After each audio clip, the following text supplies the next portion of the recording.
Hi friends, normally this video is related to the IBD industry where we have this agglutination test being performed. Now this agglutination principle is used for variety of tests like blood grouping, like ASO, RF, CRP, Vidal, etc. And since entire test is done in a very small volume, around 50, 60, 100 microliter maximum, so you need to do this agglutination test, that is formation of antigen antibody complex on a very small area, and this small area is on a surface of glass normally. What happened is, the purpose of this video is, there are a number of places there is a demand that these glass slides are normally heavy and tend to cause injuries when they are broken. And what happens is, this idea in my mind as well as in number of places many other people have tried, that why not use plastic instead of the glass. Okay, and we have attempted number of times this, and there are demands coming from various customers. But when I studied this, I would like to explain why we could not turn around to the plastic slides. You see, glass versus plastic slide for agglutination test. What is involved in the test? What are the reagents having? Reagents are having antibodies, and all these antibodies are essentially they are proteins, whether they are IgG type or IgM type. What is the principle of the reaction?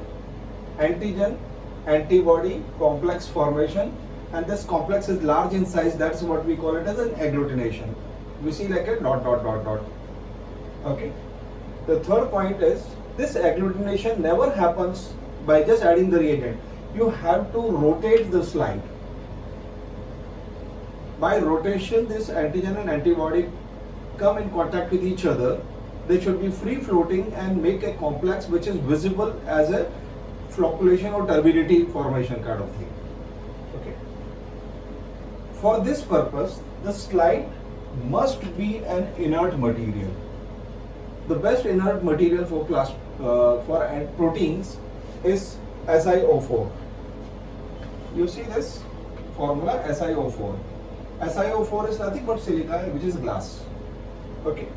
The glass slide must be inert to the protein, should not be absorbing the protein.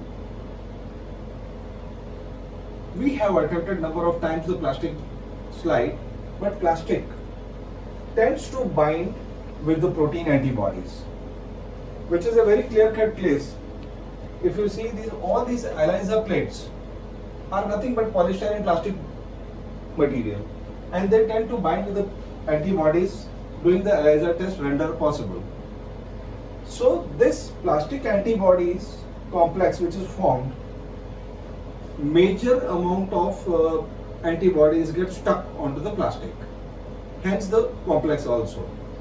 And a weak agglutination is formed because the antibody is not available to make the complex with the antigen.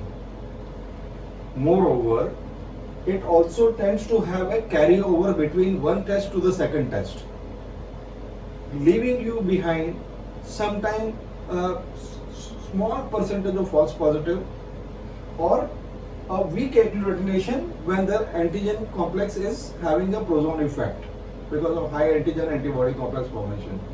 Hence, the entire idea which we have done for a number of years, we found this, that plastic slide, whole idea on agglutination test tends to be an unsuccessful idea. Hence, whatever the maybe disadvantages of weight and injury if not taken care of properly by the glass slide, but that is the best option possible because it can be washed and reused without carryover from sample to next sample. Thank you very much.